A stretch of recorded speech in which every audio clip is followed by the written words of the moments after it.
तो आप सभी भक्तों का स्वागत है भगवत गीता क्लास में। और हम निरंतर पुरुषोत्तम योग का आस्वादन कर रहे हैं। ये पुरुषोत्तम मास चल रहा है और बहुत ही पवित्र महीना है। भगवान पुरुषोत्तम का ये मंत्र जो एक मल मास के नाम से जाना जाता है, और फिर भगवान ने इसको अपना नाम दिया पुरुषोत्तम मास, अधिक मास भी इसको कहते हैं। तो उसमें हम पुरुषोत्तम योग की चर्चा कर रहे हैं। हमारे लिए सौभाग्य की बात है कि हम उतना समय निकाल पा रहे हैं सब। और इस महीने में जो भगवान के ही नाम से है, भगवान की ही सृष्टि और कैसे हमारी उत्पत्ति हुई, क्यों हुई, और ये सब रीजन जो बहुत ही गहरे विषय हैं, उस पर हम सब चर्चा कर रहे हैं। तो आप सबका बहुत बहुत धन्यवाद कि आप लोग कंटिन्यूअसली पार्टिसिपेट कर रहे हैं क्लास में, और हम कैसे भी करके इस पे चर्चा कर रहे हैं।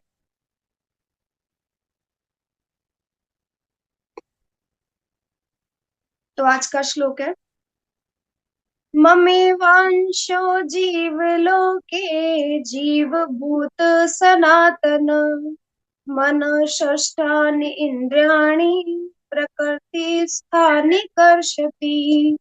ममेवांशो जीवलोके जीवभूत सनातन मन षष्ठानि इन्द्रियाणि प्रकृतिस्थानि कर्षति। ममेवांशो जीवलोके जीवभूत सनातन मन षष्ठानि इन्द्रियाणि प्रकृतिस्थानि कर्षति। तो बहुत इंपॉर्टेंट श्लोक है। इस श्लोक में ऐसे कह सकते हैं कि पूरी भगवत गीता आ गई है। और बहुत सारे अलग अलग, इस श्लोक में बहुत अलग अलग रेफरेंसेस भी दिए गए हैं। हम जितना हो सकता है उतना चर्चा करेंगे इस पे। बहुत सुंदर श्लोक है जहाँ भगवान हमें अपनी आइडेंटिटी बता रहे हैं कि हम कौन है।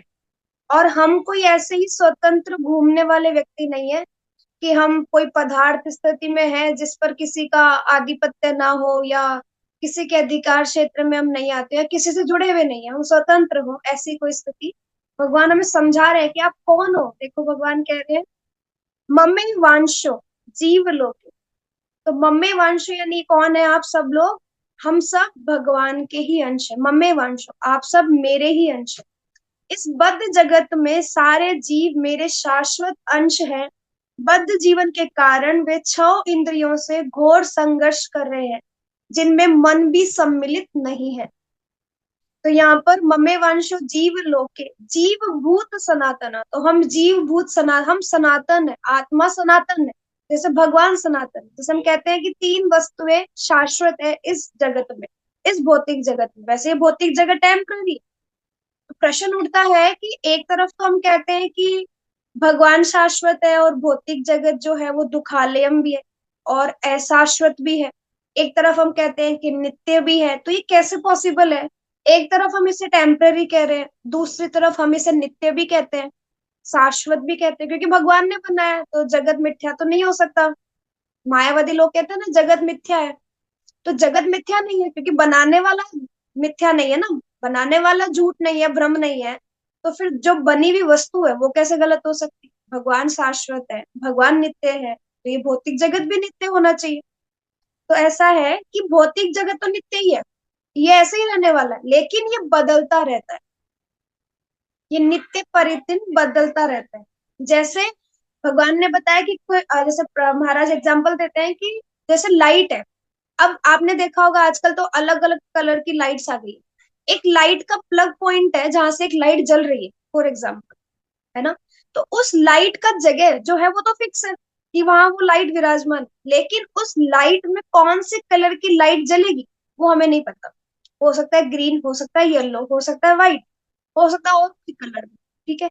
तो वैसे ही ये भौतिक जगत तो ऐसे ही रहने वाला है, लेकिन ये बदलता रहता है। नित्य प्रतिदिन इसकी प्रलय होती रहती है और वापस इसमें सृष्टि उत्पत्ति होती रहती है। तो इस तरीके से ये एक तरीके से शाश्वत भी है और टेम्पररी भी है। तो दोनों इसको समझाया है इस तरीके से। अब अगर इस भौतिक जगत को हम टेम्पररी कह रहे हैं, तो यहाँ आने वाले लोग नित्य कैसे हो सकते हैं? तो यहाँ आने वाले 2 लोग हैं। पहला आत्मा, और दूसरा जो शरीर है हमारा, उसकी बात करें तो जो शरीर है वो तो क्या है? वो तो टेम्पररी है। आज हमारे पास है, कल नहीं है। पर आत्मा तो शाश्वत है। आत्मा तो हमेशा रहने वाली है, वो तो कभी बदलने वाली नहीं है। तो इसी पे ही आज ये पूरा श्लोक डिपेंडेंट है कि किस तरीके से बताया जा रहा है कि हमारी इंडिपेंडेंट होने में भी हमारी डिपेंडेंसी, यानी हम स्वतंत्र हैं, फिर भी हम भगवान के ही बंधन में बंधे हुए हैं। क्यों? क्योंकि हमारी उत्पत्ति वहीं से हुई है, ममे वांशो, क्योंकि हम सब भगवान के ही अंश हैं। तो तात्पर्य प्रभुपाद समझाते हैं इस श्लोक में जीव का स्वरूप स्पष्ट है। यहाँ बताया गया है कि जीव कौन है। जीव परमेश्वर का सनातन रूप से सूक्ष्म अंश है। हम भगवान के ही सूक्ष्म अंश हैं, भगवान नहीं है लेकिन भगवान के अंश है। जैसे हम कहते हैं कि हम क्वालिटी में सेम है लेकिन क्वांटिटी में डिफरेंट है। जैसे हमारे पास भी गुण है, हम 50 गुणों से नीचे हमारे गुण है। जैसे हम कहें कि ब्रह्मा जी जो है जीव, भगवान ब्रह्मा भी जो है वो जीव तत्व है, तो भगवान में 64 गुण है लेकिन जीव तत्व में 50 गुण सुप्रीम बताए गए हैं। तो हमारे अंदर तो 50 से भी कम होते हैं लेकिन हम क्वालिटी वाइज भगवान की जैसी है, क्योंकि हम उन्हीं के अंश है। जैसे एक समुद्र है बहुत बड़ा, उसमें से एक बाल्टी भर के हम पानी निकालें तो उसमें जो क्वालिटी होगी वही तो समुद्र में होगी ना, डिफरेंस तो कुछ होगा ही नहीं। तो वैसे ही भगवान जो है वो हमें किसी भी तरीके से ये समझाने का प्रयास कर रहे हैं कि तुम भगवान नहीं हो लेकिन हो मेरे ही अंश। तो भगवान स्वीकार कर रहे हैं कि हम भगवान के अंश हैं, भले ही हम ये स्वीकार नहीं कर रहे। हम कितने जन्मों से इस भौतिक जगत में घूम रहे हैं, कई लाखों जन्म हम ले चुके हैं और आने पता नहीं कितने जन्म हम लेने वाले हैं, लेकिन हम स्वीकार नहीं करते कि हम भगवान के अंश हैं, कि भगवान आप हमारे हैं हम आपके हैं। हम बोलते तक नहीं है। लेकिन देखो भगवान की मतलब ये विशेषता है कि जो कोई नहीं कर पाता वो भगवान कर देते हैं। भगवान कैसे में स्वीकार कर रहे हैं ये कहकर ममे वांशो, कि आप सब मेरे ही शाश्वत अंश हैं। तो भगवान हमें समझा रहे हैं ऐसा नहीं है कि बद्ध जीवन में यह एक व्यष्टि उदाहरण करता है और मुक्त अवस्था में वह परमेश्वर से एकाकार हो जाता है। तो कह रहे हैं कि ऐसा नहीं मानना चाहिए अपने आप को कि बद्ध जीवन में, यानी जैसे अभी हम बद्ध है, हम नित्य बद्ध स्थिति में है, तो कोई ऐसा नहीं होना चाहिए कि कोई अलग से कोई शरीर धारण करता हो। और दूसरा कि जब वो मुक्त हो जाता होगा तो परमेश्वर से एकाकार हो जाता होगा, यानी परमेश्वर में जाके मिल जाता होगा। जैसे लोग बोलते हैं कि हम तो आत्मा, तो क्या होती है आत्मा? परमात्मा का मिलन। लोग बोल देते हैं कि आत्मा तो परमात्मा में जाके मिल जाती है। जैसे ब्रह्म ज्योति वाले लोग कहते हैं कि आत्मा और परमात्मा एक ही है, अलग अलग वस्तु नहीं है। लेकिन ये दोनों अलग अलग व्यक्तित्व है। एक समुद्र है तो एक छोटी सी बूंद मात्र है, तो हम एक छोटी सी बूंद है, हम समुद्र कैसे बन सकते हैं? तो हमें समझना है कि चाहे हम बद्ध जीवन में हो तो भी हम अलग शरीर धारण कर रहे हैं, है ना। और जब हम नित्य मुक्त हो रहे हैं तो भगवान में जाके एकाकार नहीं होते। हमारी अपनी स्वतंत्र आइडेंटिटी है, एक पहचान है हमारी कि हम आत्मा है। वह सनातन का अंश रूप है। यहाँ पर स्पष्टतः सनातन कहा गया। सनातन किसके लिए आया है? आत्मा के लिए आया है सनातन वर्ड, क्योंकि आत्मा सनातन है। आत्मा का ना आदि है ना अंत है, ना उसकी उत्पत्ति का हमें पता है ना हमें अंत का पता है। इसलिए आत्मा तो सनातन है। शरीर का एक समय है। जैसे आपसे पूछा जाए आपके डेट ऑफ बर्थ क्या है, कोई कहेगा 2012, कोई कहेगा 2010, कोई कहेगा 1990 में हुआ था, कोई कहेगा 1980 में हुआ था। ये क्या है? ये शरीर की उत्पत्ति का समय बता रहे हैं, जब शरीर इस संसार में आया। लेकिन आत्मा के बारे में पूछे तो वो नहीं है। एक्चुअल आइडेंटिटी तो हमारी आत्मा की है। वेद वचन के अनुसार परमेश्वर अपने आप को असंख्य रूपों में प्रकट करते हैं, जिनमें से व्यक्तिगत विस्तार विष्णु तत्व कहलाते हैं और गौण विस्तार जीव कहलाते हैं। तो देखो भगवान हम कल भी गोलोक चार्ट में पढ़ रहे थे कि दो भगवान जो है वो गोलोक से, जो हाँ भगवान कृष्ण विराजमान है, भगवान एक ही है, एकला प्रभु कृष्ण और सब भृत्य। तो भगवान कृष्ण जहाँ विराजमान है वहां से दो भगवान अपना विस्तार करते हैं। एक होता है स्वांश, एक होता है विभिन्नांश। स्वांश का मतलब होता है जहां भगवान अपने ही जैसे, है ना, थोड़े गुणों में चेंज है लेकिन अपने ही जैसे भगवान जो है वो अलग अलग विस्तार करते हैं, खुद के जैसे। और दूसरा, जो भगवान अपने से कुछ अंश निकाल करके भगवान उनको भेजते हैं, जैसे हम लोग विभिन्न अंश। तो यहाँ हम दो चीजों के बारे में चर्चा करेंगे। एक जो विष्णु तत्व है, जो भगवान के जैसे भगवान, हम देखे भगवान ने कई अवतार लिए। भगवान ने कूर्म अवतार लिया, भगवान ने वराह अवतार लिया, वामन अवतार लिया, नरसिंह अवतार लिया, भगवान ने मत्स्य अवतार लिया। ये सब क्या है? ये नरसिंह अवतार हो गया आदि, ये सब जो अवतार हैं ये सब भगवान के ही है, यानी स्वांश है। है ना। और एक है जो हम जैसे लोग, यानी गौण, भगवान का गौण विस्तार है, एकदम कम से कम चीजें हमारे अंदर डाल करके यहाँ भेज दी गई है, वैसे हम समझे। तो हम नित्य बद्ध हैं। और जो विष्णु तत्व स्थिति में है, जो भगवान के विस्तार है या उनसे नीचे की बात हम करते हैं अगर, तो वो सब मुक्त अवस्था में है, जो कभी संसार में नहीं आते। हम बहुत बार चर्चा कर चुके हैं कि दो जीवों की उत्पत्ति सबसे इंपॉर्टेंट बताई गई है, एक नित्य मुक्त, एक नित्य बद्ध। हम नित्य बद्ध हैं, और जो इस संसार में कभी आए ही नहीं वो नित्य मुक्त है ना। तो अब भगवान दो तरीके से हम अपना खुद का प्राकट्य करते हैं, अपना अपना विस्तार कर रहे हैं। दूसरे शब्दों में विष्णु तत्व निजी विस्तार कहलाते हैं, यानी स्वांश, और जीव विभिन्न अंश, यानी प्रखर पृथकीकृत अंश, यानी उनको पृथक कर दिया गया। अब हम भगवत गीता के सेकंड चैप्टर में पढ़ रहे हैं कि ना तो आत्मा को काटा जा सकता है, ना आत्मा को जलाया जा सकता है, ना सुखाया जा सकता है, ना भिगोया जा सकता है। फिर हम अलग से खंड कैसे बने, कैसे अंश बना।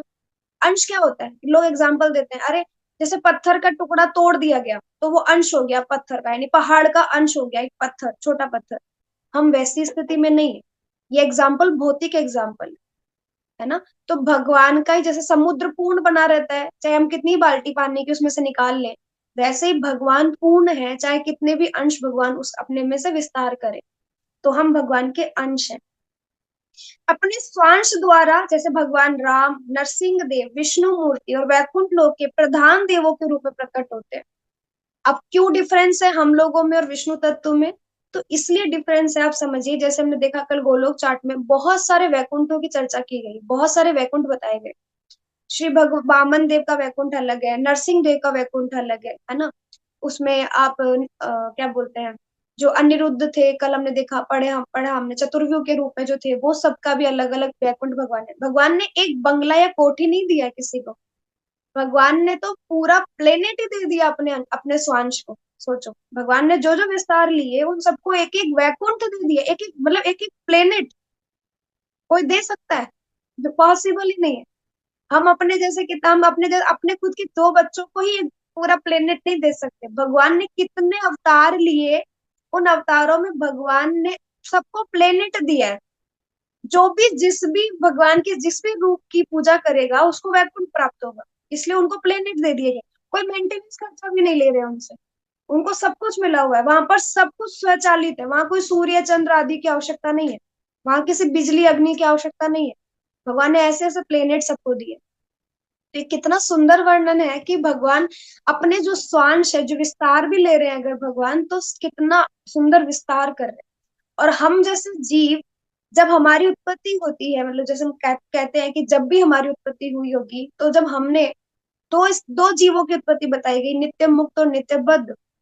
तो नित्य मुक्त जो थे वो तो चले गए भगवान, क्योंकि उन्होंने तो अपने आप के ऊपर मन, बुद्धि, अहंकार का इतना ऊपर आने ही नहीं दिया, और वो भगवान की सेवा को स्वीकार करके भगवान के धाम चले गए। और हम जो इस प्रकृति के संग में आकर के हमारे ऊपर हमने मन, बुद्धि, अहंकार को इतना हावी होने दिया, वो इतना प्रभावी हो गया कि हम भूल गए कि हम आए इसलिए थे कि हम भगवान की सेवा करें, और बदले में हम अपनी इंद्रियों की सेवाओं में लग गए। ये पूरा श्लोक इसी पे डिपेंड है। कह रहे हैं कि प्रधान रूपों में वो प्रकट होते हैं, विभिन्नांश अर्थात जीव सनातन सेवक होते हैं। हम कौन है? हम भगवान के सेवक हैं। भगवान के स्वांश सदैव विद्यमान रहते हैं। भगवान ने आज तक जितने अवतार लिए ना, सब विद्यमान है, सब।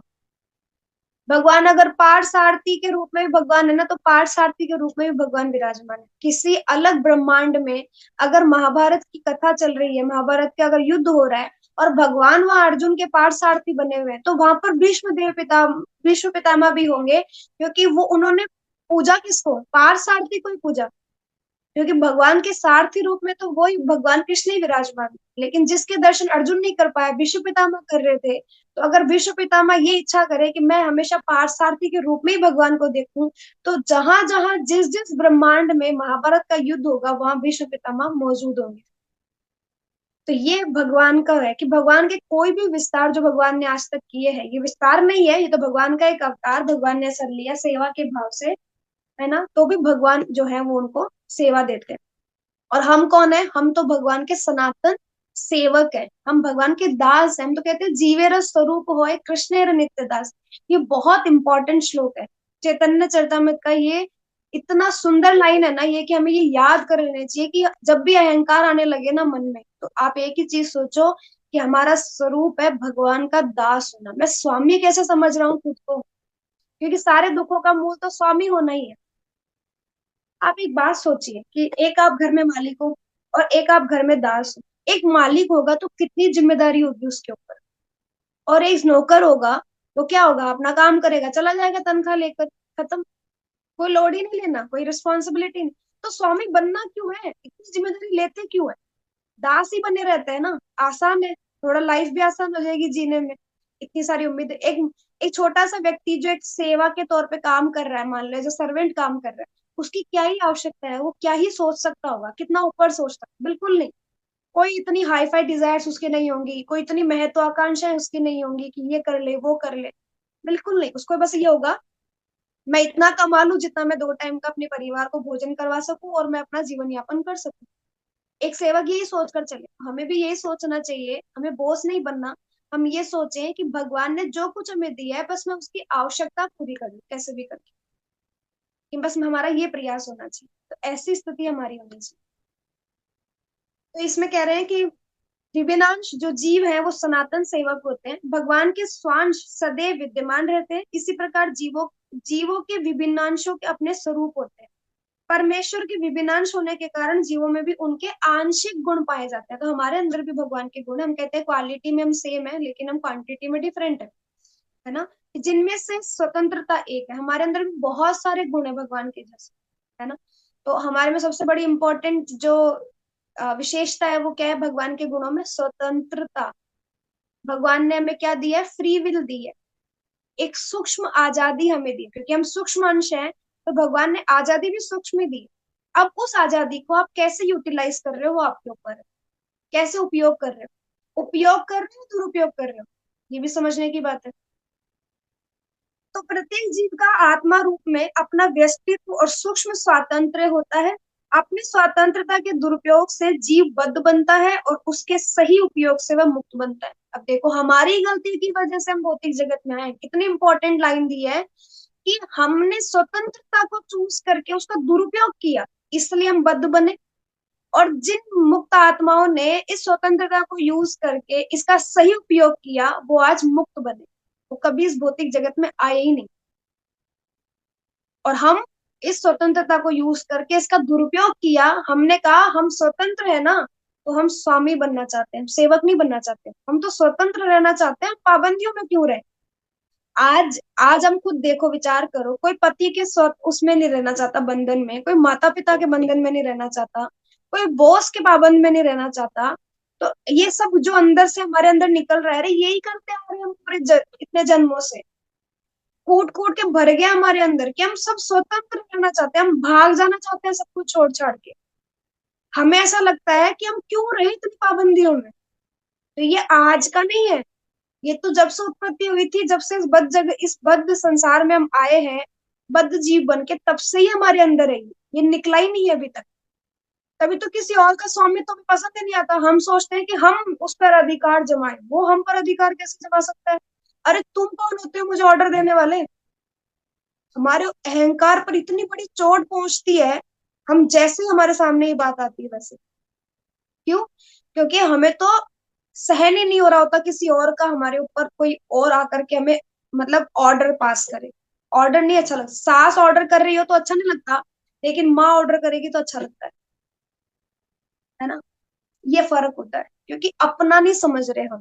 वैसे हम भगवान से अलग होकर के हम स्वीकार ही नहीं करना चाह रहे कि हम भगवान से ही निकले हैं, इसलिए अपने आप को अलग प्रेजेंट करते हैं हम हमेशा भगवान के ऊपर। मतलब हम चाहते ही नहीं कि हमारे ऊपर भगवान का प्रभुत्व रहे, भगवान हमें कंट्रोल करके चले, हम नहीं चाह रहे। फिर भी हमारे बस में कुछ है नहीं, फिर भी हम दुख नहीं चाह रहे, दुख आता ही आता है। प्रॉब्लम्स नहीं चाहते, प्रॉब्लम्स आती ही आती हैं। कंट्रोल कर पा रहे हो फिर आप स्वतंत्र होकर के, फिर तो कुछ नहीं होना चाहिए, आप ही के हिसाब से सब कुछ होना चाहिए। लेकिन नहीं हो रहा ना, तो समझ जाना चाहिए कि हमारे हाथ में कुछ भी नहीं है, फिर भी हम नहीं समझते। यहाँ बहुत सुंदर उदाहरण दिया है कि अगर स्वतंत्रता का दुरुपयोग करे हैं तो बद्ध बने, और स्वतंत्रता का सही उपयोग किया तो मुक्त बने। लेकिन हमारे हाथ में था, हमने क्या किया? हमने उसका दुरुपयोग किया। दोनों ही अवस्थाओं में वह भगवान के समान ही सनातन होता है। अब मान लो कोई बच्चा था, दो बच्चे एक पिता के, और दोनों बच्चों में से एक बच्चा जो है वो तो बहुत बड़ा गवर्नमेंट ऑफिसर बन गया, कलेक्टर बन गया मान, और दूसरा बच्चा कुछ नहीं कर पाया अपने जीवन में। तो माता पिता के लिए क्या प्रेम कम हो जाता है क्या? जबकि उस बच्चे के लिए ज्यादा प्रेम होता है जो कुछ नहीं कर पाया अपने जीवन में। होता है ना ऐसा? आज के टाइम पे थोड़ा अलग हो सकता है। आज के टाइम पे माता पिताओं को ज्यादा उम्मीद है, जो बच्चा अच्छा बनेगा, लायक बनेगा, गवर्नमेंट जॉब करेगा या ऐसा कुछ, उसके ऊपर थोड़ा ज्यादा लाड प्यार करेंगे। जो नहीं करेगा उसको कमेंट करेंगे, उसको ताने मारेंगे, उसको नीचा दिखाएंगे, ये अलग चीज है। लेकिन अगर आप सही दृष्टिकोण से देखो, तो जो बच्चा बिल्कुल मूर्ख होगा ना अपने माता पिता के सामने, उसको ज्यादा लाड प्यार किया जाता है, उसको ज्यादा संभाल के रखा जाता है। आए दिन चोट खाने वाला बच्चा होगा ना, कि आए दिन गिरता पड़ता रहता है, तो माँ उसका ज्यादा ध्यान रखेगी। और बड़े बेटे को होते ही थोड़ा थोड़ा करके छोड़ देगी, उसको अपनी स्वतंत्रता दे देगी कि ठीक है तेरे को मन में है वैसा कर। लेकिन छोटे बच्चे को हमेशा संरक्षण में रखेगी। हम भी वैसे ही छोटे बच्चे के समान हैं। हमें भगवान हमारे ही साथ रहते हैं पूरा टाइम, ये देख करके कि ठीक है इन्होंने अपनी स्वतंत्रता का गलत उपयोग किया, ये ठीक है इन्होंने बद इस भौतिक संसार को चूज किया मेरी सेवा करने के बजाय, कोई बात नहीं। पर मैं हमेशा इनके साथ रहूंगा ताकि मैं इन सबको इस भौतिक जगत से निकाल सकूं और मेरे पास ले जा सकूं, जहाँ शाश्वत सुख है। तो भगवान हमेशा हमारे साथ रहते हैं। तो ऐसा नहीं है कि भगवान ने आपको त्याग दिया है, छोड़ दिया, आपने उनको नहीं चूज किया, कोई बात नहीं। लेकिन माता पिता तो हमेशा केयर करते हैं, तो भगवान भी हमेशा हमारी केयर करते हैं। कह रहे हैं कि दोनों ही अवस्थाओं में, चाहे मुक्त हो या बद्ध हो, दोनों ही अवस्थाओं में वह भगवान के समान ही सनातन होता है। मुक्त अवस्था में वह इस भौतिक अवस्था से मुक्त रहता है और भगवान की दिव्य सेवा में निरत रहता है। जो मुक्त है वो तो हमेशा भगवान की सेवा में लगे रहते हैं, नित्य पार्षद जो है। बद्ध जीवन में प्रकृति के गुणों द्वारा अभिभूत होकर वह भगवान की दिव्य प्रेमा भक्ति को भूल जाता है। और बद्ध जीवन में क्या होता है, जैसे ही हमने प्रकृति का संग किया, ये प्रकृति हमें मन बुद्धि अहंकार में ऐसा घुमाती है कि हम भूल जाते हैं कि जिस दिन हम माता के गर्भ से निकले थे तो हमारे दो शब्द थे, मम पाप, मेरे पाप। मम्मा पापा नहीं बोला हमने। ये तो लोग गलत समझ लेते हैं कि मम्मा और पापा बोल रहा है बच्चा, अरे नहीं, वो बोल रहा है मम्मा पापा, मेरे पाप की वजह से मैं संसार में आया हूँ। और 9 महीने तक जो भगवान से वो प्रार्थना कर रहा था कि मुझे इस मल मूत्र के स्थान से निकाल लो बाहर कैसे भी करके, मैं आपका भजन करूंगा, आपकी सेवा करूंगा, आप ही का हमेशा ध्यान करूंगा, वो बाहर निकलते ही भूल गया। और किसने बुलाया उसको? इसी जीवन के माता पिता ने बुलाया, ये कहकर कि ममा पापा, यानी मेरे पाप। और वो ले रहे हैं कैसे? मम्मा पापा बोल रहा है बच्चा, तो भुला दिया कि ये तो तेरे पाप भी तूने किए थे। तो इस संसार में जो आया वो भगवान का अंश है, भगवान की सेवा करने के लिए आया है। और पहले ही वर्ड जो उसने लिए मम्मा और पापा, बस उन्होंने अपने आप से संबंध बना दिया उस बच्चे का। और आज तक मरते दम तक हम वही संबंध निभा रहे हैं जो माता पिता ने हमारा पहले दिन से बना दिया। हम भूल गए कि 9 महीने जब गर्भ में हम थे तो हम भगवान से जो स्तुति कर रहे थे कि भगवान निकालो हमें इस मलमूत्र वाली जगह से, और हम आपका ही भजन करेंगे, सब करेंगे, वो तो हम भूल गए।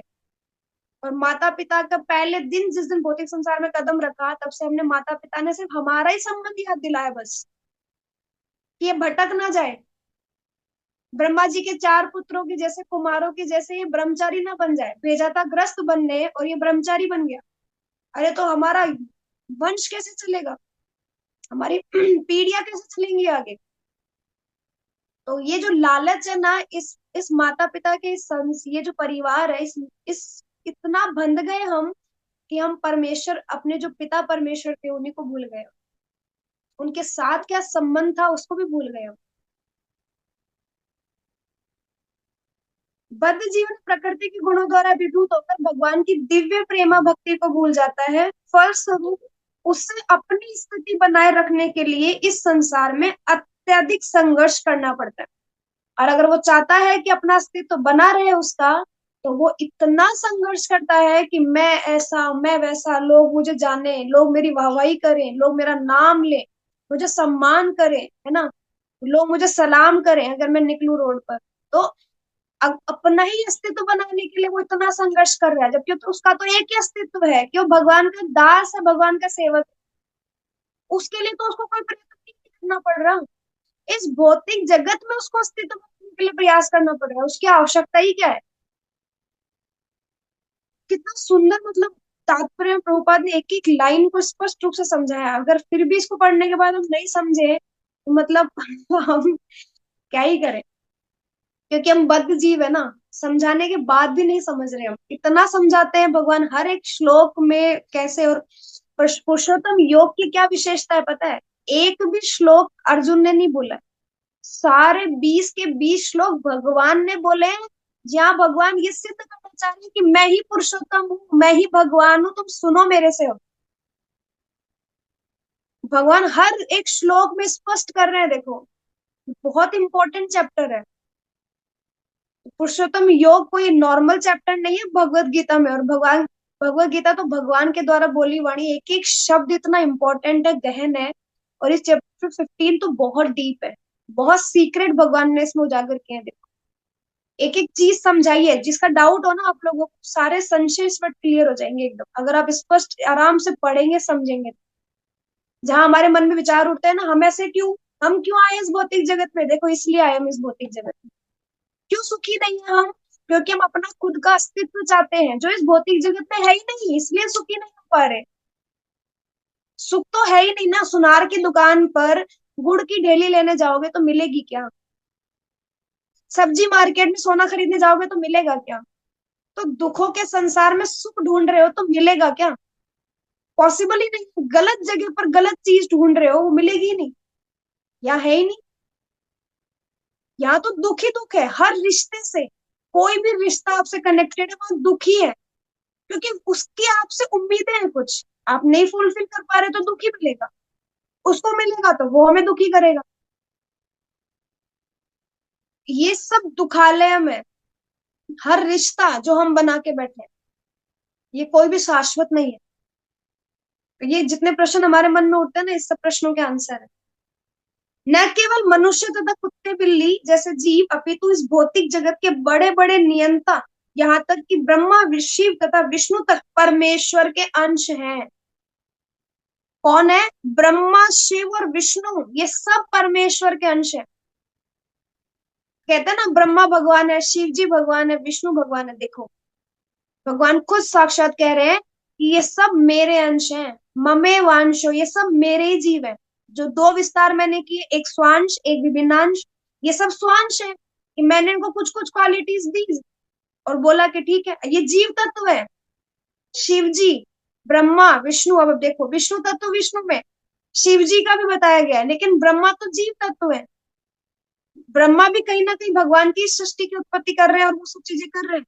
लेकिन ब्रह्मा जी भी एक दिन ना एक दिन उनका भी अंत होता है, जबकि वो कितने साल जीते हैं तो भी ब्रह्मा जी की मृत्यु होती है। तो हम तो क्या ही 100 वर्ष लेकर के पता नहीं हम क्या ही कर लेंगे। हम धरती आकाश पाताल सब एक कर देंगे, कुछ नहीं हो पा रहा लेकिन हमसे इस 100 वर्ष में हो कुछ नहीं पा रहा हमसे। चाहते तो हम बहुत कुछ है कि हम कर लें, लेकिन हो नहीं पा रहा बस। अरे हम कर ही नहीं सकते जो ब्रह्मा जी, जिनके पास कितनी बड़ी उम्र भगवान ने दी है ना। हमारे यहाँ के 100 100 वर्ष उनका वहां पर एक ही दिन होता है, हमारे यहाँ के कहाँ उनके बराबरी करेंगे हम। तो इसलिए कितना सुंदर वर्णन किया है। ये सभी सनातन अभिव्यक्तियां हैं, क्षणिक नहीं है। ये कौन है? सनातन अभिव्यक्तियां हैं, ये हमेशा रहने वाली। कर्षति यानी संघर्ष करना शब्द अत्यंत सार्थक है, इसलिए हम संघर्ष ही कर रहे हैं। बद्ध जीव मानो लोह श्रृंखलाओं से बंधा हो। हम कैसे बंधे हैं? लोहे की जंजीरों से। और जो स्वर्ग आदि में जो देवी देवता है वो बंधे हैं सोने की जंजीरों से। मृत्यु तो उनकी भी होनी है, उनको भी वापस जगत में आना ही आना है। उन्होंने अच्छे पुण्य किए, यज्ञ अनुष्ठान आदि किए, तो आज वो स्वर्ग के देवी देवता बन गए। लेकिन आना तो उनको भी नीचे ही है। अच्छा, मैंने एक चीज बहुत नोटिस की है समाज में। जब भी कोई पवित्र दिन आता है, कोई पवित्र महीना आता है, कोई अच्छी तिथि आती है, सबसे पहला विचार क्या आता है हमारे दिमाग? आप सही बताओ। सबसे पहला विचार आता है दान पुण्य का। गलत बोल रही हूँ? अब अपने घर में किसी से बात करके देख, अधिक मास आ रहा है, क्या दान पुण्य करना चाहिए, हम ये पूछेंगे? कुछ भी। मेरे ही घर में आज चर्चा हो रही थी कि दान पुण्य करना चाहिए, अधिक मास चल रहा है, और मैंने कहा दान पुण्य से तो स्वर्ग आदि इंद्र वगैरह के वहां चले जाओगे, वापस आना इसी संसार में पड़ेगा। तो क्यों करना है ऐसा दान पुण्य कि दोबारा भौतिक संसार में आना पड़े? हमारे समाज की सबसे बड़ी गलती यही है, क्योंकि स्टार्टिंग से सिखाया ही नहीं गया, भगवान का नाम लेना तो सिखाया ही नहीं गया, कि सब कुछ जो है भगवान के नाम में है, ये तो सिखा ही नहीं रहे ना, हम सीख रहे हैं ना अपने बच्चों को सिखा रहे हैं। हम तो उनको यही पोषण कर रहे हैं, बेटा दान पुण्य करो। और कितना दान पुण्य, 10 रुपए, 50 रुपए, 100 रुपए। और तुम इतना बड़ा राजपाट लेके बैठे हो, तुम्हारे 10, 100 रुपए, 50 रुपए से भगवान खुश हो जाएंगे? ऐसा दान पुण्य कर रहे हो आप तो रतन टाटा जैसी स्थिति में भी नहीं हो, लेकिन जाना पड़ा ना इस संसार से, टाटा करके। गए ना वो भी। लेकिन हम क्या सोच रहे हैं, हम पता नहीं रतन टाटा से जितने बड़े थोड़ी हो आप। पूरी अपना जितनी कमाई थी सब दे दी उन्होंने, ट्रस्ट में पूरा सब कुछ डोनेट कर दिया। हम क्या ही कर देंगे? और हम सोच रहे हैं हम दान पुण्य करेंगे? अरे निकलेगा ही नहीं। तो इस दान पुण्य वाली होड़ में फंसी क्यों रहे हो? हम कुत्तों को खाना खिलाएंगे, गायों को चारा खिलाएंगे, कबूतरों को, पक्षियों को दाना डालेंगे, गायों को पानी पिलाएंगे, ये सब के लिए थोड़ी आए हो, इस सब का ध्यान रखने का भगवान है। आप नहीं भी दोगे ना तो भी भगवान इनका ध्यान रखते हैं। आप अपने आप को कर्ता मान रहे हो कि हम खिला रहे पिला रहे हैं क्या? आप अपनी गली में रहने वाले जीव जंतुओं की सेवा नहीं कर सकते? एक दिन करोगे, 2 दिन करोगे, तीसरे दिन याद भी नहीं आएगी आपको खाना खाते टाइम? शास्त्रों में तो कहा गया है, जब भी आप अपने खाने के प्लेट पे बैठो तो आप ये बोलो गेट पे खड़े होकर के कि कोई भूखा है क्या। आवाज लगा करके पूछो कि कोई भूखा है क्या, इसमें इस यहाँ पर इस एरिया में कोई भूखा है क्या, आओ मैं खाना खिला देता हूँ। और उस भूखे को खाना खिला के आप खाना खाओ। क्या शास्त्रों का नियम पालन कर रहे हैं आप? ऐसा बोला गया है। हम कर रहे हैं क्या? हम तो अपने ही आपको संतुष्ट करने के लिए दान पुण्य करते हैं। अरे वाह, हमने तो दान पुण्य किया, कितना अच्छा लगता है ना दान पुण्य करके। लोग भंडारे करते हैं, लोग अन्नदान करते हैं, लोग भूखों को खाना खिलाते हैं। अरे इसकी आवश्यकता नहीं है।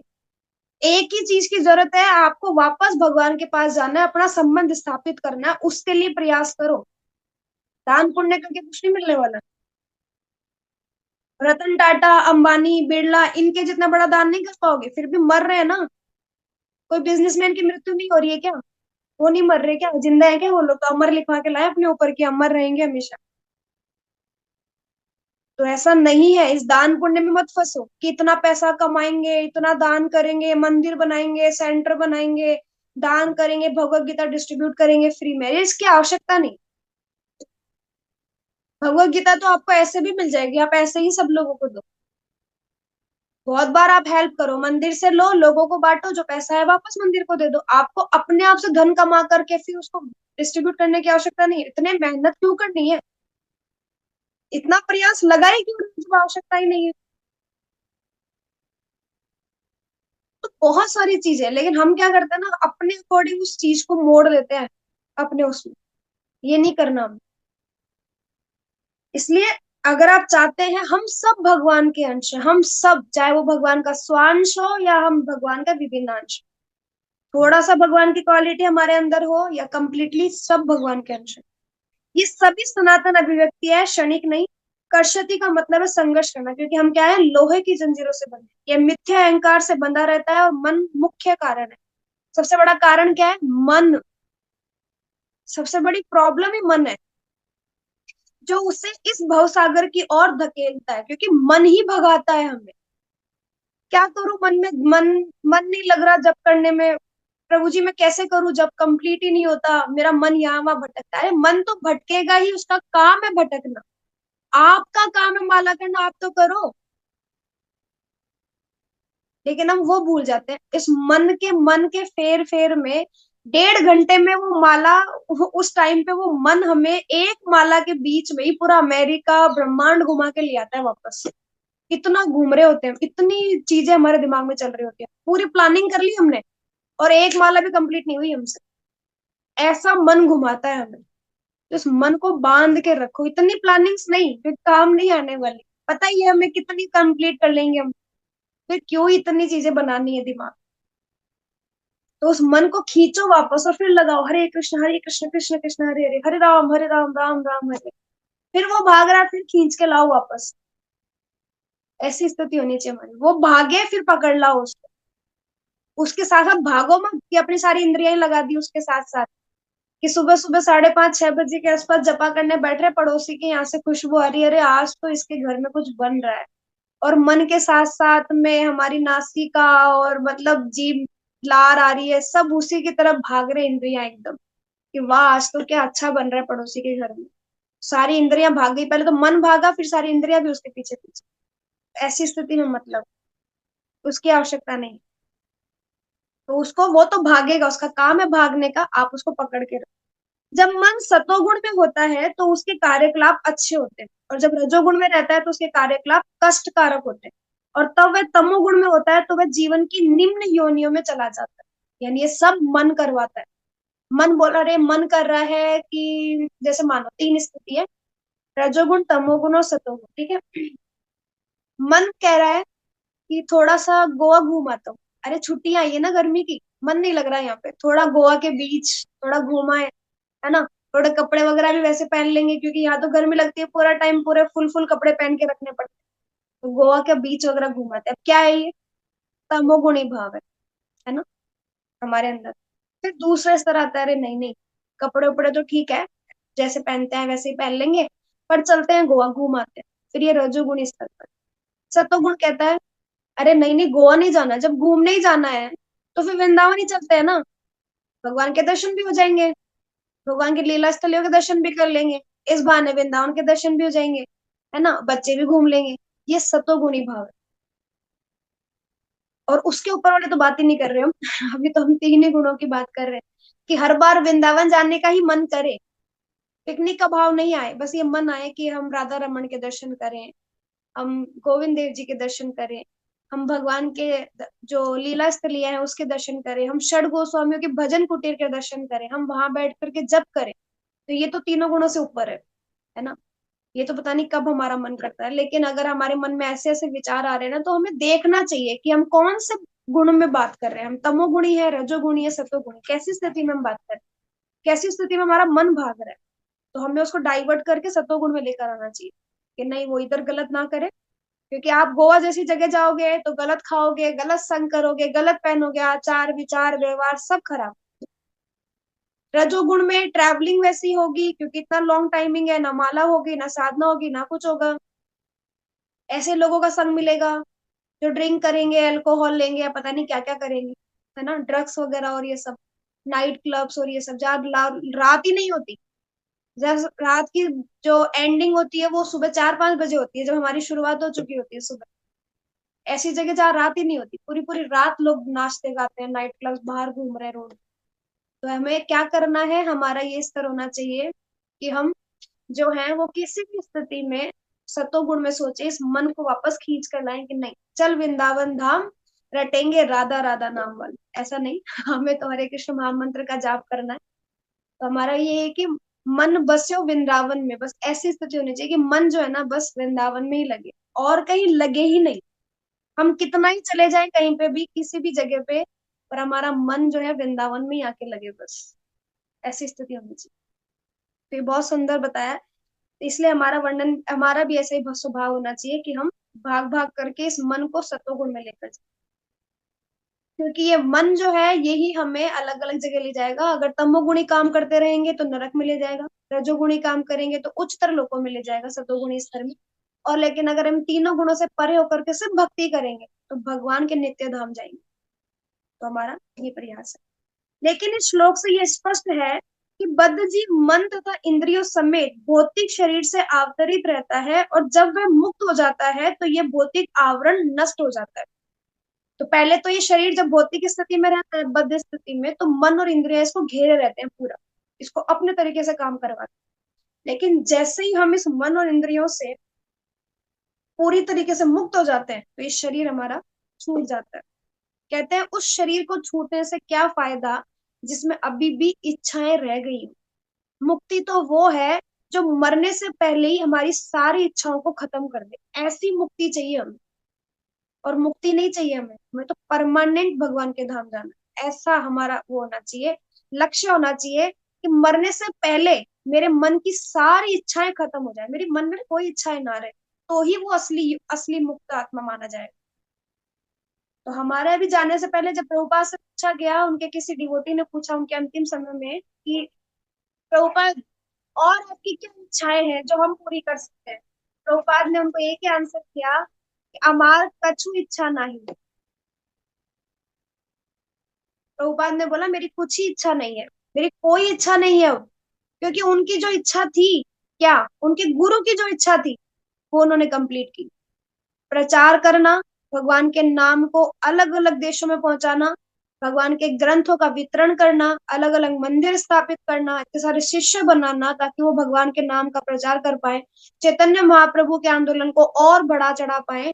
ऐसी ये सब चीजें जो की थी वो उनके गुरु की इच्छा थी, और वही उनकी इच्छा थी जो उन्होंने कंप्लीट कर दी थी। और अब उनको ये था कि मेरी कोई इच्छा अब नहीं है। ऐसी स्थिति हमारी होनी चाहिए, हमारी वही इच्छा हो जो हमारे गुरु की इच्छा है।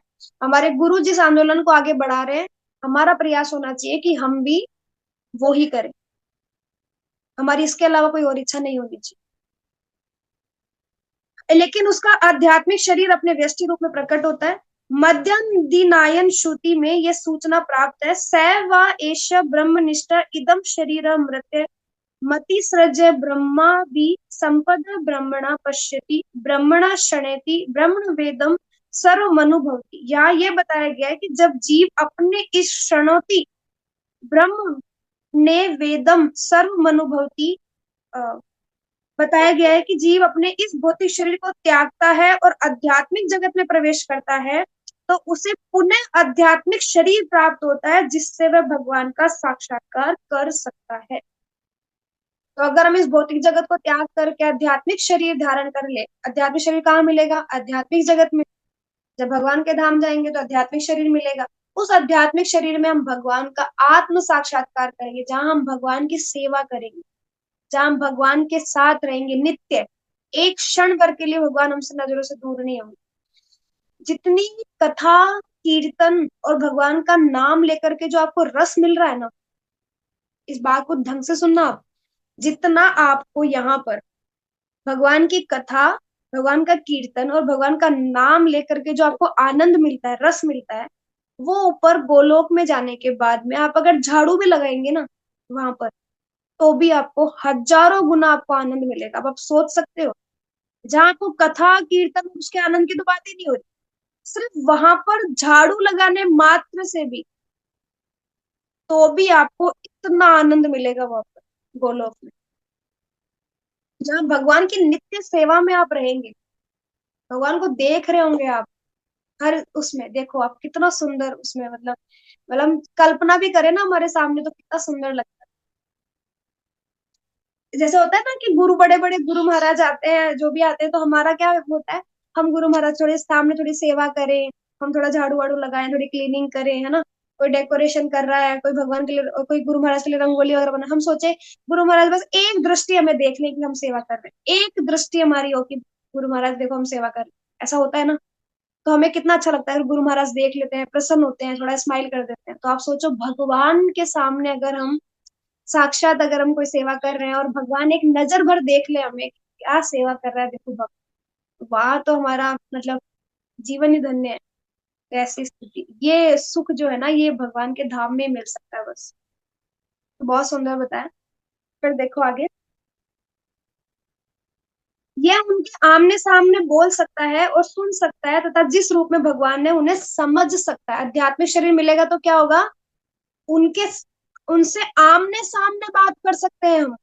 सोच रहे हैं आप, आमने सामने बात कर सकते हैं हम भगवान से आध्यात्मिक शरीर में, और हम उनको सुन सकते हैं, और जिस रूप में भगवान है उन्हें हम समझ सकते हैं। स्मृति से भी यह ज्ञात होता है, वसंती यत्र पुरुषा सर्वे वैकुंठ मूर्तयः। वैकुंठ में सारे जीव भगवान जैसे शरीरों में होते हैं। वैकुंठ में तो क्या होता है, वही चतुर्भुज रूप, भगवान का जैसा रूप होगा वैसा आपका रूप होगा। भगवान जैसे दिख रहे हैं वैसे आप भी दिखेंगे वैकुंठ आदि लोकों में। भगवान एकदम जैसे भगवान दिख रहे हैं वैसे ही हम दिख रहे होंगे वैकुंठ आदि में। भगवान के जैसे शरीर मिलेंगे हम। यहाँ तक शरीर बनावट का प्रश्न है, अंश रूप जीवों तथा विष्णु मूर्ति के विस्तारों में कोई अंतर नहीं होता। वैकुंठ में चाहे विष्णु मूर्ति हो, चतुर्व्यूह खुद भगवान हो या हम हो, हमारे रूपों में कोई अंतर नहीं होगा, हम एक जैसे दिखेंगे वहां। दूसरे शब्दों में भगवान की कृपा से मुक्त होने पर जीव को आध्यात्मिक शरीर प्राप्त होता है। और दूसरा मतलब अगर हम समझे तो अगर हम इस भौतिक शरीर से मुक्त होते हैं तो हमें आध्यात्मिक शरीर मिलेगा और वो हम हमेशा के लिए हम भगवान के धाम में रह पाएंगे। ममे वांश शब्द भी अत्यंत सार्थक है, जिसका अर्थ है भगवान के अंश। भगवान का अंश ऐसा नहीं होता जैसे किसी पदार्थ का टूटा या खंड, जैसे हमने बात की कि ना तो आत्मा को काटा जा सकता है, ना जलाया जा सकता है, ना सुखाया जा सकता है।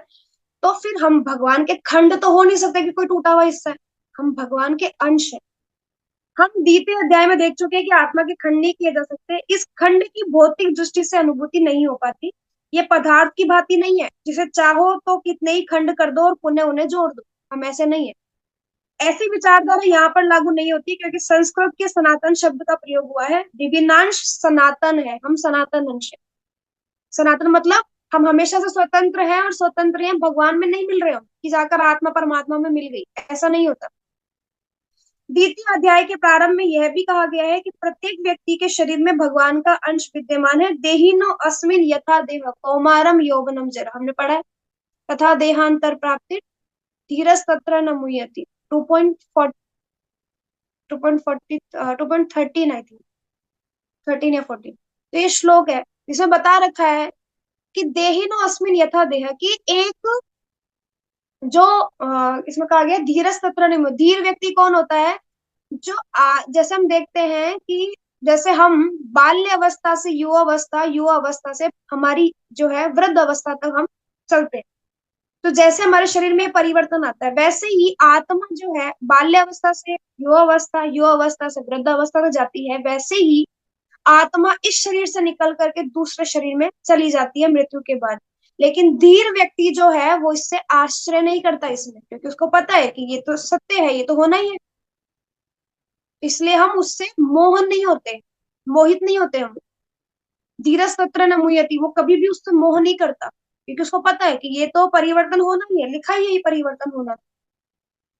तो हमारी स्थिति भी ऐसी होनी चाहिए कि हम तो भगवान का अंश है। हमारा अंश जो आत्मा बन गई है वो बन गई है, जाके मिलेगी नहीं परमात्मा में। वो तो ट्रांसफर होती रहेगी एक से दूसरे जन्मों में, बस उसके एक से दूसरे शरीरों में। वह अंश जब शारीरिक बंधन से मुक्त हो जाता है तो आध्यात्मिक आकाश में वैकुंठ में लोक में अपना आदि आध्यात्मिक शरीर प्राप्त कर लेता है, जिससे वह भगवान की संगति का लाभ उठाता है। किंतु ऐसा समझा जाता है कि जीव भगवान का अंश होने के कारण गुणात्मक दृष्टि से भगवान के ही समान है। जिस प्रकार स्वर्ण के अंश भी स्वर्ण ही होते हैं। एक सोने के छोटे से टुकड़े को क्या बोलेंगे हम? क्या बोलेंगे? सोना ही बोलेंगे ना, अलग कुछ बोल देंगे क्या उसको? एक बहुत बड़ा पहाड़ है सोने का और अगर एक छोटा सा टुकड़ा टूट गया तो क्या बोलेंगे? सोना ही तो बोलेंगे उसको कि देखो सोना मिला। एक बहुत बड़ा मोती है, उस मोती में से थोड़ा सा मोती टूट के निकल गया तो उसको मोती ही बोलेंगे। तो वैसे ही हम भगवान के अंश हैं और भगवान के अंश है तो भगवान के अंश ही कहलाएंगे हम। ये इतना सुंदर इसे वर्णन हो, बहुत सारे अलग अलग रेफरेंसेस यहाँ पे चैप्टर नंबर 6 से बहुत सारे रेफरेंसेस दे सकते हैं हम कि क्यों इस बद्ध जीवन में हम जो है घिरे पड़े हैं। जैसे एक भगवत गीता का एक श्लोक है 9 चैप्टर का 3 नंबर श्लोक, जिसमें भगवान कह रहे हैं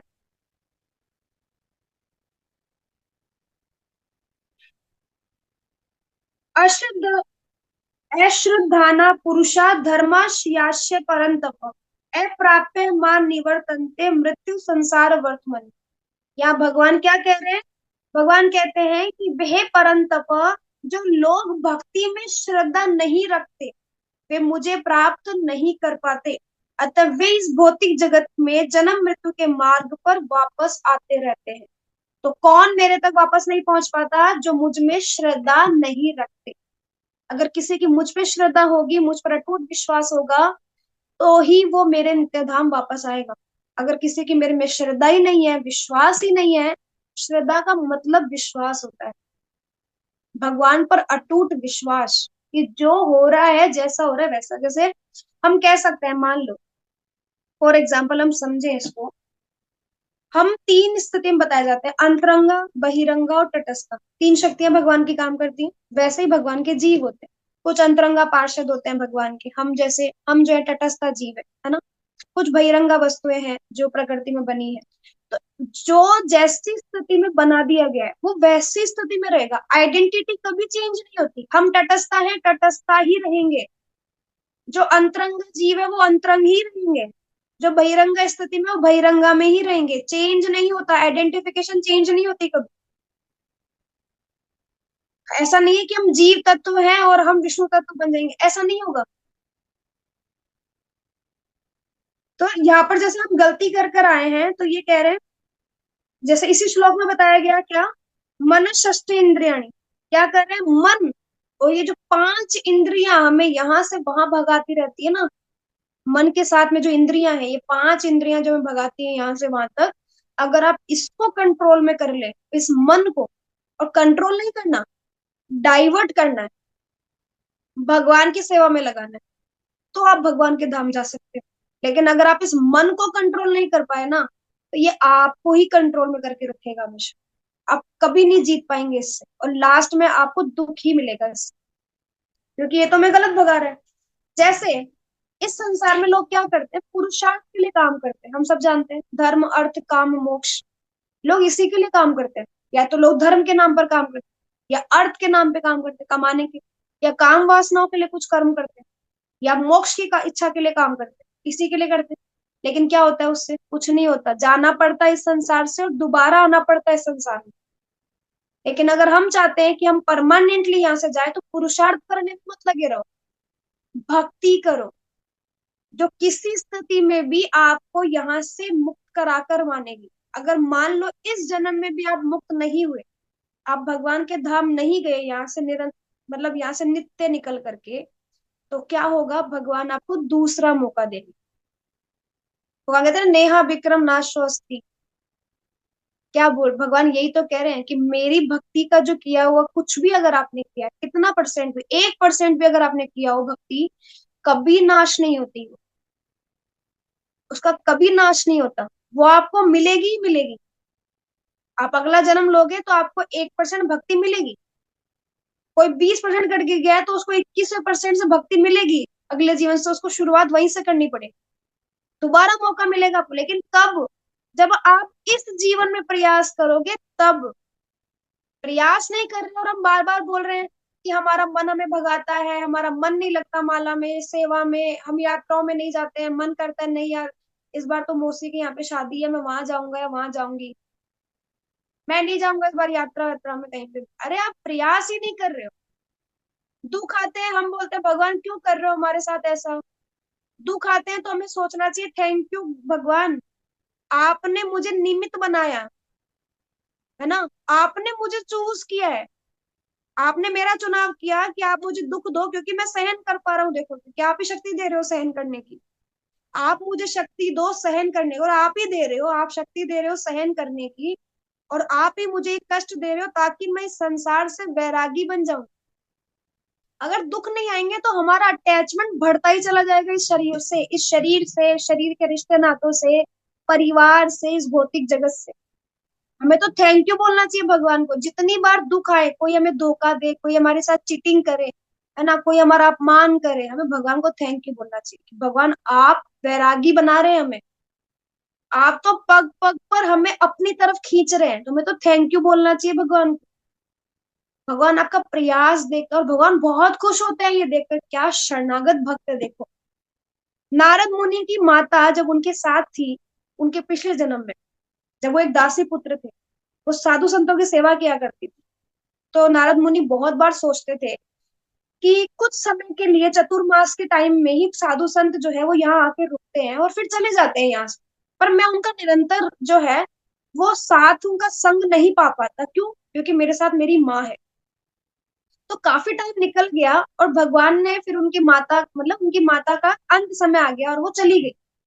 नारद मुनि इतने प्रसन्न हुए कि भगवान आप क्या है, देखो माता चली गई है, एकमात्र सहारा नारद मुनि का, उनकी माँ की मृत्यु होती है, और नारद मुनि इतने प्रसन्न होकर के, और क्यों, क्योंकि वो बोलते हैं कि अब मैं निरंतर भक्तों का संग कर सकता हूँ, जहां वो जाएंगे वहां मैं उनके साथ जाऊँ, क्योंकि मेरी माता उनके साथ नहीं जा सकती, तो मैं भी नहीं जा सकता उनको छोड़कर, क्योंकि मेरे कुछ कर्तव्य है। और जब भगवान ने उन पे अनुग्रह किया और उनकी माता का देहांत हुआ, तो देखो नारद मुनि ने थैंक यू बोला भगवान को। हम बोल सकते हैं क्या? आज हमारे साथ ऐसी कोई घटना घटित हो जाए, हम भक्ति सब कुछ छोड़ देंगे, हम भगवान को कोसेंगे, इतनी भक्ति क्यों की थी आपकी, इसलिए कि आप मेरे माता पिता को अपने साथ अपने पास बुला लो। हम ऐसे भगवान को दोष देंगे। तो हमें उस स्तर पर ऊपर उठना है कि जहां हम हर दुख में ये सोचें कि भगवान दुख इसलिए दे रहा है कि जल्दी से जल्दी हमारे प्रारब्ध कटे, हमें शुद्ध भक्ति मिले और हम भगवान के धाम जाए। भगवान हमें अपनी तरफ खींच रहे हैं दुख दे दे करके। और अगर सुख मिले ना तो भगवान को बोलो कोई गलती हुई है क्या मुझसे, इतने सुख क्यों दे रहे हो, इस संसार में फंसाने के लिए मुझे इतने सुख क्यों दे रहे हो। बेटे की अच्छी जॉब लग गई है, बहू अच्छी संस्कारों वाली आई है, पति बहुत अच्छे से हर चीज की बात मान रहा है, मेरी बात सुन रहा है, मैं जहां चाहूँ जहां वहां जा सकती हूँ, मैं जो चाहूँ पहन सकती हूँ, मैं जितना चाहूँ पैसा खर्च कर सकती हूँ, हर सुख सुविधा मुझे दे रखी है। तो भगवान को बोलो हाथ जोड़ के, भगवान मेरे से कोई गलती हुई है क्या, मुझे इस संसार में बांध के रखना है क्या हमेशा। भगवान को बोलो कि मुझे दुख दो, ताकि इस संसार से मैं मुक्त, थोड़ा सा वैरागी बनूं, इस संसार से मेरा अटैचमेंट ना हो, क्योंकि जब मैं इस संसार से जाऊं तो मेरा किसी के साथ अटैचमेंट होगा ना, दोबारा आना पड़ेगा। ये ध्यान रखना, आपका अटैचमेंट किसी से है या कोई आपसे अटैच है, दोनों ही स्थिति में आपको दोबारा आना पड़ेगा इस भौतिक जगत। ये बहुत बड़ी बात है। आप तो चलो अपने मन को कंट्रोल कर लो कि आप किसी से अटैच नहीं हो, आपके बिना कोई किसी ना किसी का जीवन कट रहा है, आपको कोई प्रॉब्लम नहीं है, लेकिन कोई आप पर पूरा डिपेंडेंट है, तो आपको दोबारा आना पड़ेगा इस जगत में, दोबारा से। तो आप किसी और को अपने ऊपर डिपेंड करो भी मत, आप दोनों स्थिति में निर्लिप्त वाली स्थिति में रहो, ना ज्यादा किसी से अटैचमेंट, ना कोई आपसे ज्यादा ज्यादा अटैच। इसलिए जो भी कर्म आप कर रहे हो ये सोच के करो भगवान की प्रसन्नता किस में है, भगवान किस चीज में प्रसन्न होंगे। भगवान दान पुण्य करने से प्रसन्न होंगे क्या? भगवान मंदिर की घंटी बजाने से प्रसन्न होंगे क्या? इसलिए तो हम बोलते हैं ना, बहुत सारी ऐसी चीजें हैं जो सच में हम विचार ही नहीं करते, बस कर देते हैं क्योंकि लोगों ने कहा ऐसा। लोग बोलते हैं ऐसा करो, लोग बोलते हैं वैसा करो, लोग बोलते हैं ऐसा करो वैसा करो। ऐसा नहीं करना, जो भगवान कह रहा है वो करो। भगवान कह रहे हैं मेरी भक्ति करो, पूर्णतः मुझे शरणागत करो। पूर्ण सरेंडर होना चाहिए, कंप्लीट सरेंडर, एक अंश भी आपके मन में संशय नहीं होना चाहिए भगवान की शरणागति को लेकर। पूरी डिपेंडेंसी होनी चाहिए आपकी एकदम। और या तो भगवान ने श्लोक के पहले वर्ड में बोला है ममे वांशो, तुम मेरे अंश हो। ये जितने लोग मैंने तुम्हें भौतिक संसार के दिए हैं, माता पिता सब, ये सब मेरे अंश है, तुम क्या इनको अपना मान के बैठे हो। ये आज है कल नहीं है, मैं छीन लूंगा तो तब भी तो रहोगे ना, तो इनके रहते रहते रह लो। तो हमारा यही होना चाहिए प्रयास कि हम भगवान की भक्ति करें, भगवान की प्रसन्नता के लिए करें जो कर्म कर रहे हैं। हम प्रचार करें भगवान के नाम का, ताकि जितने ये संसार की दावाग्नि में जो लोग जल रहे हैं ना, धूप में नहीं, अभी गर्मी है उसलिए नहीं जल रहे, लोग इस भौतिक संसार में जो लोग जल रहे हैं दुखों में, क्योंकि ढूंढ रहे हैं सुख और मिल रहा है दुख बदले में, उन लोगों को निकालने के लिए प्रयास करो। जैसे आपको किसी ने निकाला है वैसे आप प्रयास करो कि कोई और निकले। निरंतर प्रचार करो, भगवान प्रसन्न होते हैं। ये बहुत इंपॉर्टेंट श्लोक यहाँ बताया गया। दुनिया के लोग ना आपके साथ मतलब से रहते हैं, उनको आपसे कोई ना कोई मतलब होता है। आप खुद एक बार एहसास करके देखना, ही मैं गलत बोल रही हूँ। भगवान कहते हैं हर कोई इंसान आपके साथ मतलबी है, स्वार्थी है, सेल्फिश है, लेकिन भगवान आपके साथ में बिना किसी स्वार्थ के रहते हैं। वो क्या सोचते हैं, अरे ये एक बार मेरा नाम ले ले, ये मुझे पूर्ण शरणागत कर दे, तो मैं इसको अपने नित्य धाम ले जाऊं वापस। आपके स्वार्थ के, आपके लाभ के लिए भगवान आपके साथ रहते हैं, और दुनिया अपने लाभ के लिए आपके साथ रहती है। इतना बड़ा फर्क है भगवान और बाकी लोगों में। भगवान आपके लाभ के लिए आपके साथ बैठे हैं। हम कितने ही गलत कर्म कर रहे हैं, कुछ भी कर रहे हैं, परमात्मा छोड़कर गए क्या हमें? हमेशा हमारे ही पास विराजमान रहते हैं, हमारे साथ रहते हैं, हर जगह जाते हैं जहां हम जा रहे हैं, जहां हम गलत कर्म कर रहे हैं, सही कर्म कर रहे हैं, गलत सोच रहे हैं, सही सोच रहे हैं, हर स्थिति में परमात्मा हमारे साथ रहते हैं। जिस दिन परमात्मा ने ये आत्मा खींच ली ना इस शरीर से, कुछ नहीं रहना इसमें वापस। मरे हुए रहेंगे और लोग बोलेंगे अरे ले जाओ इसको, जलाया हो। फिर तो हमें सहन भी नहीं करेंगे आधा घंटा भी अपने घर में। जब तक आत्मा परमात्मा बैठे हैं ना, बस तब तक ये संभाल लो आपकी वैल्यू है। शरीर की कोई वैल्यू नहीं है जिससे आपके संबंध बने हुए हैं। तो आप प्रयास करो कि हम इस पुरुषोत्तम मास में इतना सरेंडर तो कर ले भगवान को, इतना तो हो जाए कि जो भी सुख और दुख आए हम दोनों स्थिति में सेम रहे। दुखों में हम भगवान को थैंक यू बोले कि थैंक यू सो मच भगवान, आप तो हमें इस भवबंधन से मुक्त करा रहे हो, ताकि हमारा लोगों से अटैचमेंट ना बढ़े। और नहीं बढ़ना चाहिए लोगों से अटैचमेंट। किसी एक पर्सन पर डिपेंडेंसी नहीं होनी चाहिए आपकी, किसी भी व्यक्ति पर आप डिपेंड मत रहो। इस भौतिक जगत में तो नहीं, अगर डिपेंड रहना ही है तो भगवान पर रहो। किसी रिश्ते नाते संबंध में इतनी क्षमता नहीं है कि आपको इस मृत्यु संसार से बाहर निकाल के ले जा पाए। लेकिन एक भगवान ऐसे है जो आपको इस मृत्यु लोक से बाहर निकाल सकते हैं, जन्म मृत्यु के चक्र से छुड़ा सकते हैं, अपनी भक्ति दे सकते हैं, शुद्ध भक्ति, अपनी प्रेमा भक्ति, और अपने साथ नित्य सेवा में लगा सकते हैं भगवान। वही उन्हीं में सामर्थ्य है, और किसी में सामर्थ्य नहीं। बस आप इतना करो। ठीक है। Thank you so much. आप